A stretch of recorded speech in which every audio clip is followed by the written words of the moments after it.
नमस्कार, मी अनिल उपाध्ये. शिवसिद्ध बातमीपत्रात आपलं स्वागत आहे. पाहूया आजची बातमी. वारणा धरण क्षेत्रामध्ये सुरू असलेल्या मुसळधार पावसामुळे वारणा नदीला महापूर आला आहे.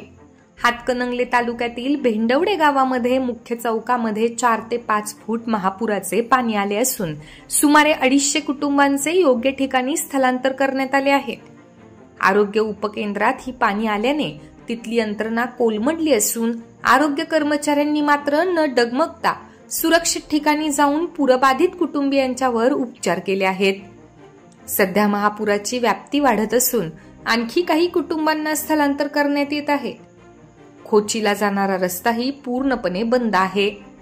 शिवसिद्ध न्यूजसाठी भेंडवडेहून व्हिडिओग्राफर अतुल कसबेकर.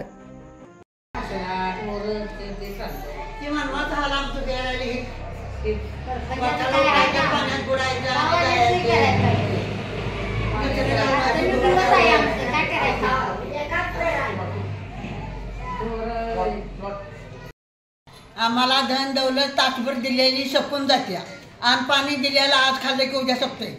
पण आम्हाला सावली कुठतरी निवारा आम्हाला पाहिजे बघा. आम्हाला दुसरं काय नको. एवढंच आमची इच्छा आहे. पोरं बाळा आम्ही आमची सारी नुकसानचीच वर्षाला होती.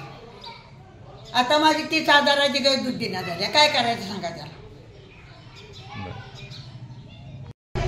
नमस्कार, मी समुदाय आरोग्य अधिकारी उपकेंद्र भेंडवडे येथे कार्यरत आहे. सध्या उपकेंद्र भेंडवडे येथे पूर परिस्थितीसाठी आम्ही इथं छावणीमध्ये आरोग्य सेवा बजावत आहोत.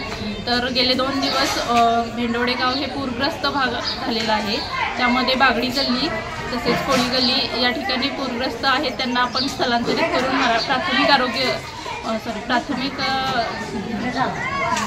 मराठी शाळेमध्ये स्थलांतरित केलं आहे. त्यामध्ये एकूण कुटुंब 44 आहे. त्यांनी त्याची लोकसंख्या 223 आहे. तर या सर्वांची आरोग्य तपासणी आमच्या पथकाकडून केली जात आहे आणि ज्यांना काही औषध उपचार पण पुरवले जात आहेत. त्याचप्रमाणे जे काही गरोदर पूरग्रस्त महिला होत्या त्यांना मी स्थलांतरित केलं आहे सुरक्षित ठिकाणी.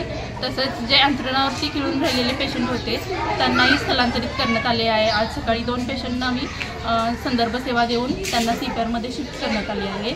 तर पूर परिस्थितीसाठी आम्ही येथे सज्ज आहोत 24 तास. आणि अशाच आणखी काही ताज्या घडामोडींसाठी आमच्या शिवसिद्ध न्यूज चॅनलला जरूर सबस्क्राईब करा, लाईक करा, शेअर करा आणि कमेंट देखील करा.